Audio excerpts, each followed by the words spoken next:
हमारे घर के मामले में पड़ने वाले? मैं कौन? हाँ, मैं ही वो उल्लू हूँ और वो पट्टा मेरा है। आप उसके बाप बाप। मेरी आदत तो छीन ली तूने। मैंने कोई शिकायत नहीं की, ये सोचकर कि तू जो कुछ करता है अच्छे के लिए करता है। लेकिन जय को मुझसे दूर क्यों कर रहा है तू? उसके दिल में मेरे लिए प्यार क्यों नहीं जगाता? शिकायत करने से प्रॉब्लम का सॉल्यूशन नहीं मिलता है। हर ठोकर को आगे बढ़ने की सीढ़ी बनानी चाहिए। इरादे और मजबूत हो जाते हैं, न मिलने वाली चीज भी मिल जाती है। ये सब कहने की बातें हैं, तसल्ली देने के लिए ठीक है, पर इनका कोई फायदा नहीं होता। फायदा होता है बेटी। बेटी? पर आप है कौन और इस घर में कैसे घुसे? दरवाजे से आया। दरवाजे से? हाँ। मैं भी जानती हूँ, लेकिन आप इस घर में क्या कर रहे हैं? मैं मिस्टर जय से मिलने आया हूँ। आप जानते हैं उसे? नाम सुना है, बिजनेस नहीं किया है आपने? हाँ, करना भी नहीं। लड़की की इज्जत नहीं करता, बिजनेस क्या खा करेगा वो? Oh really? हाँ, आजकल उसका दिमाग काम पर बिल्कुल नहीं लगता। सारा कारोबार चौपट करेगा, फुटपाथ पर ले आएगा बुड्ढे को। बुढ़ा?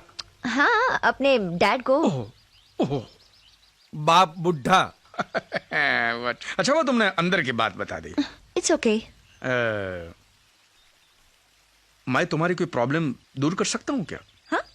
माने अभी जो तुमने प्रॉब्लम की बात की ना, वो हाँ, वो बदकिस्मती से प्यार कर बैठी उससे, वही जैसे। रियली? लेकिन वो मेरी तरफ देखता भी नहीं है, उल्लू का पट्टा। नालायक साला, बाप को गाली खिला रहा है। किसी लड़की का चक्कर तो नहीं है? मैंने ऐसा सुना है कि जय Mehta is a play boy. क्या कहा? या is a play boy, big time play boy, womaniser. उठिए, उठिए, कमान। क्या हुआ? आप जय को जानते नहीं, पहचानते नहीं, और उसकी बुराई शुरू कर दी आपने। कमान, निकल जाइए। ये तो कमाल हो गया। मैंने कहा तो बुराई हो गई, और अभी जय के बारे में जो कह रही थी वो क्या उसके भजन गा रही थी? मैं अभी जाकर मिस्टर जय मेहता को बताता हूँ कि उसके घर में ये कैसे कैसे लोग रहते हैं। हाँ? मिस्टर जय। अरे आप होते कौन है हमारे घर के मामले में पड़ने वाले? मैं कौन? हाँ, मैं ही वो उल्लू हूँ और वो पट्टा मेरा है। आप उसके बाप बाप बाप है। एक बात बताओ बेटी, तुम्हें पूरा यकीन है कि जय तुमसे प्यार नहीं करता? बिल्कुल।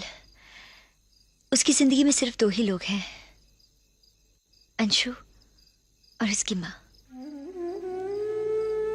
बिल्कुल ठीक कहती हो बेटी। लेकिन एक बार जो चला जाए कभी वापस तो नहीं आता ना? नहीं। तो जय को भी अपनी जिंदगी फिर से जीने की कोशिश करनी चाहिए ना? यस, करनी चाहिए। आखिर एक हादसा जिंदगी से बड़ा तो नहीं होता? होता है। कभी कभी हादसा इतना बड़ा होता है कि उसके सामने जिंदगी बहुत छोटी हो जाती है। एक बात कहूं, हादसों के सफर से गुजर कर भी जिंदगी तो चलती ही रहती है। बिल्कुल करेक्ट। गुजरा हुआ कल बीत चुका है, उसे बदल तो नहीं सकते ना? ठीक कह रही। बीता हुआ कल तो कोई बदल नहीं सकता, लेकिन जो गुजर गया है उसे भूल जाने में ही भलाई है। अंशु के खाने का वक्त हो गया है। मैं देखती हूँ। बेटी, कोई कुछ भी कहे, मैंने तुम्हें बहू एक्सेप्ट कर लिया है।